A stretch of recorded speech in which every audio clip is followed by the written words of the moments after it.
तो hello guys, आप सभी लोगों का स्वागत है हमारे YouTube channel plus point classes में। आइए आज बात करते हैं बोर्ड क्लास 10th की। तो उनका आज हम लेकर आए हैं मॉडल पेपर सामाजिक विज्ञान का, जो कि होने वाला है पूर्णांक 80 नंबर का और समय है आपका 3.25 घंटे। सेक्शन ए या खंड ए के बारे में बात करते हैं। गांधी इरविन समझौता कब हुआ था? गांधी इरविन समझौता कब हुआ प्यारे बच्चों? वो हुआ था 5 मार्च 1931 को। हिंद स्वराज पुस्तक के लेखक कौन है? हिंद स्वराज पुस्तक के लेखक कौन थे? महात्मा गांधी जी। विश्वव्यापी आर्थिक मंदी की शुरुआत कब हुई थी प्यारे बच्चों? वो हुई थी 1929 को। भारत का पहला लोहा एवं इस्पात संयंत्र कहाँ स्थापित किया गया था? वह किया गया था जमशेदपुर में। बंगाल गजट पत्रिका का संपादन किसने किया था?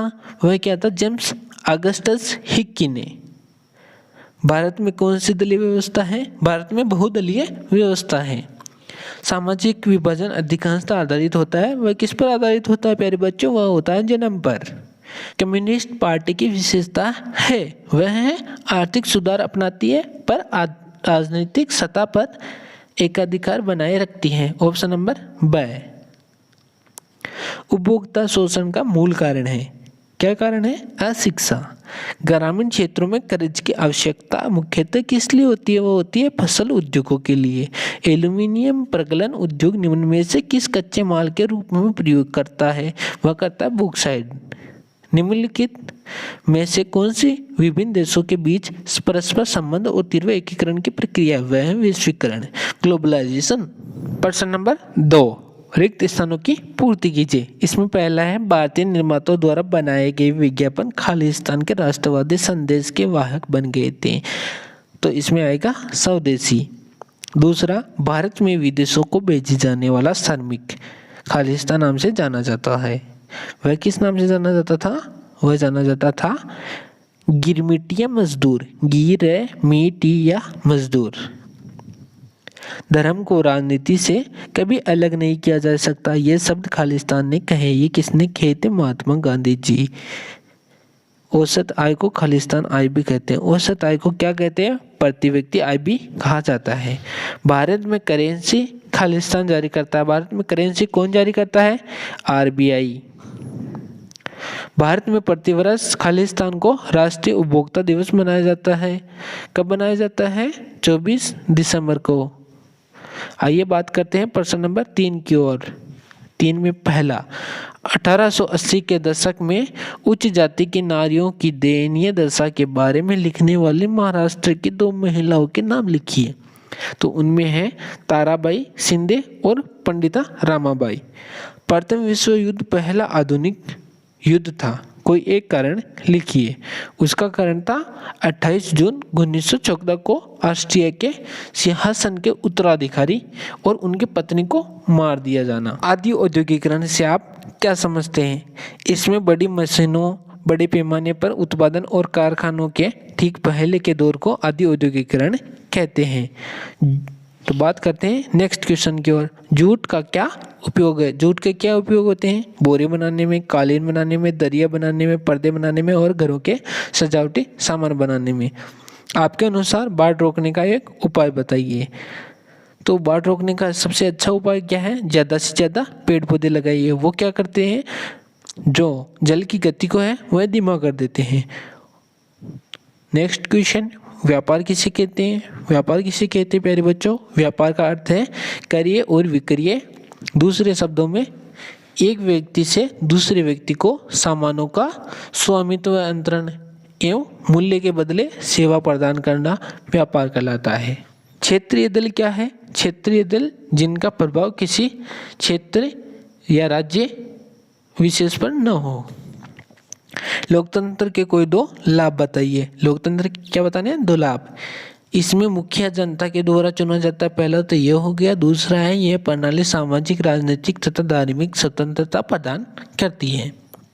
लोकतंत्र की 2 चुनौतियां बताइए। लोकतंत्र की पहली चुनौती है लोकतंत्र के विस्तार की चुनौती और दूसरी है लोकतंत्र को मजबूत बनाने की चुनौती। बात करते हैं नेक्स्ट क्वेश्चन की ओर। सकल घरेलू उत्पाद किसे कहते हैं? सकल घरेलू उत्पाद अर्थात जीडीपी एक निश्चित समय अवधि में किसी देश की सीमाओं के भीतर उत्पादित सभी तैयार उत्पादों और सेवाओं का कुल मौद्रिक मूल्य या बाजार मूल्य से है। तृतीय क्षेत्र से आप क्या समझते हैं प्यारे बच्चों? तृतीय क्षेत्र से हम समझते हैं सेवा क्षेत्र को ही तृतीय क्षेत्र कहा जाता है, जिसमें सूचना, शिक्षा, यातायात, मनोरंजन आदि आते हैं। मानव विकास रिपोर्ट किसके द्वारा प्रकाशित की जाती है? यह रिपोर्ट है वह यूएनडीपी द्वारा प्रकाशित की जाती है, जिसकी फुल फॉर्म है संयुक्त राष्ट्र विकास कार्यक्रम। खंड ब या सेक्शन बी, रूमानीवाद क्या है? रूमानीवाद क्या है मेरे बच्चों? यह है एक कलात्मक, साहित्यिक तथा बुद्धिजीवी आंदोलन था। प्रश्न नंबर 5, ब्रेटन वुड्स समझौता क्या है? इसका उद्देश्य औद्योगिक विश्व में आर्थिक स्थिरता तथा पूर्व रोजगार को बनाए रखना था। यह है समझौता अमेरिका के ब्रेटन वुड्स नामक स्थान पर 1944 में हुआ था। प्रश्न नंबर 6, सुभेद जातियाँ क्या होती है? कोई दो उदाहरण दीजिए। ऐसी जातियाँ जो दिन ब दिन विलुप्त होती जा रही है उन्हें ही सुभेद जातियाँ कहा जाता है, जैसे कि गंगा नदी की डॉल्फिन हो गई, नीली भेड़ हो गई, एशियाई हाथी हो गया। क्वेश्चन नंबर बात करते हैं 7 की ओर। बहुउद्देशीय परियोजनाओं के 2 लाभ लिखिए। तो इसमें होता है, पहला है जल भंडारण में सहायता मिलती है, दूसरा है बाढ़ को रोकने में भी सहायता मिलती है। प्रश्न नंबर 8, रबी और खरीफ फसल किसे कहते हैं? रबी की फसल उसे कहते हैं जो नवंबर अक्टूबर में बोई जाती है और मार्च अप्रैल में काट ली जाती है, उसे क्या कहते हैं? रबी की फसल, जिसमें आता है गेहूं, जौ, आलू, चना, मसूर इत्यादि। और जो खरीफ की फसल होती है वह होती है जून जुलाई में बोई जाती है और सितंबर अक्टूबर में काट दी जाती है, जिसमें आते हैं चावल, मक्का, बाजरा, मूंगफली और कपास इत्यादि। प्रश्न नंबर 9, स्थानीय व अंतर्राष्ट्रीय व्यापार में अंतर स्पष्ट कीजिए। ऐसा व्यापार जो देश में ही या फिर राज्य या जिले में चलता रहता है उसे क्या कहते हैं? स्थानीय व्यापार। और अंतर्राष्ट्रीय व्यापार में क्या आता है? अंतर्राष्ट्रीय व्यापार में आता है 2 देशों के मध्य किया गया व्यापार। जैसे भारत ने फ्रांस से राफेल खरीदी थी, वह क्या हो गया? अंतर्राष्ट्रीय व्यापार। प्रश्न नंबर 10, लोकतंत्र में सत्ता की साझेदारी क्यों आवश्यक है? तो क्यों आवश्यक है प्यारे बच्चों? पहला है राजनीतिक व्यवस्था की स्थिरता के लिए अच्छा है, दूसरा है सत्ता की साझेदारी लोकतंत्र की आत्मा है, इसलिए आवश्यक है। प्रश्न नंबर 11, किस प्रकार सामाजिक अंतरों से लोकतंत्र सुदृढ़ होता है? वह होता है राजनीतिक में विभिन्न प्रकार के सामाजिक विभाजनों की अभिव्यक्ति के परिणाम स्वरूप अक्सर एक दूसरे को रद्द कर दिया जाता है और इस प्रकार की उनकी तीव्रता कम हो जाती है। प्रश्न नंबर 12, दबाव समूह और आंदोलन में अंतर समझाइए। पहले बात कर लेते हैं दबाव समूह। यह समूह अपने सदस्यों और समाज की तलाश के लिए कार्य करते हैं। दबाव समूह का निर्माण गैर लचीला होता है। हो गया 2 अंतर। अब बात करते हैं आंदोलनकारी समूह के बारे में। आंदोलनकारी समूह में आंदोलन सहज सामूहिक भागीदारी पर निर्भर करता है। और दूसरा हो गया आंदोलन का निर्णय लचीला होता है। प्रश्न नंबर 13, आर्थिक विकास क्या है? प्रति व्यक्ति आय और राष्ट्रीय आय की परिभाषा लिखो। आर्थिक विकास अर्थव्यवस्था के सभी क्षेत्रों में उत्पादकता के स्तर को बढ़ाना। प्रति व्यक्ति आय किसे कहते हैं प्यारे बच्चों? प्रति व्यक्ति आय कहते हैं राष्ट्रीय आय में देश की कुल जनसंख्या से भाग देने पर जो भागफल आता है उसे प्रति व्यक्ति आय कहते हैं। जबकि राष्ट्रीय आय का मतलब किसी देश में एक वर्ष में उत्पादित वस्तुओं एवं सेवाओं के कुल मूल्य से लगाया जाता है। प्रश्न नंबर 14, खुली बेरोजगारी और प्रच्छन्न बेरोजगारी में अंतर स्पष्ट कीजिए या विभेद कीजिए। खुली बेरोजगारी में कोई व्यक्ति काम तो करना चाहता है परंतु उसे काम नहीं मिलता है, जो काम का इच्छुक तो है बट उसे काम नहीं मिल पा रहा है।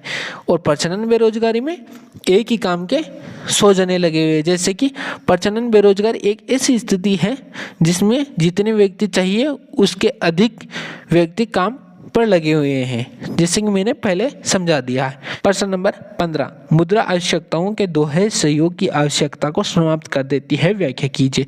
तो व्याख्या करनी है, मैं आपको थोड़ा सा समझा देता हूँ। किसी वस्तु के बदले हमें मुद्रा देना होता है, किसी वस्तु के बदले कोई वस्तु नहीं, उसे क्या कहते हैं, ये हमें पहले क्या चलता था, पहले ऐसा होता था कि वस्तु के बदले वस्तु देनी पड़ती थी, लेकिन आजकल क्या हुआ, वस्तु के बदले मुद्रा देनी पड़ रही है, इसलिए इसने हमारा काम क्या कर दिया है, सरल कर दिया है। प्रश्न नंबर 16, उपभोक्ता अपनी एकजुटता का प्रदर्शन कैसे कर सकते हैं? तो कैसे कर सकते हैं?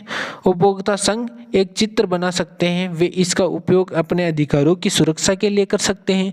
दूसरा हो गया, वे सभी कानून तथा पुलिस एवं उपभोक्ता न्यायालयों का सहयोग भी ले सकते हैं। तो सेक्शन 6 या सेक्शन सी, उदारवादी राष्ट्रवाद की विशेषताएं लिखनी है। तो हमें क्या करना है, उदारवादी राष्ट्रवाद की विशेषताएं लिखनी है। प्रश्न नंबर 18, संसाधन किसी भी विकास में महत्वपूर्ण भूमिका निभाते हैं, कोई 3 तर्क बताइए। जो संसाधन होते हैं वह एक देश को विकसित कैसे करते हैं, विकासशील कैसे बनाते हैं, उसके 3 तर्क बताने हैं हमें। प्रश्न नंबर 19, भारत में राजनीतिक में जाति और जाति के अंतर राजनीति है, क्या आप इस कथन से सहमत हैं? कोई 3 तर्क दीजिए। अगर आप सहमत है तो कोई 3 तर्क बताने, अगर आप नहीं है तो नहीं के भी 3 तर्क बताने हैं।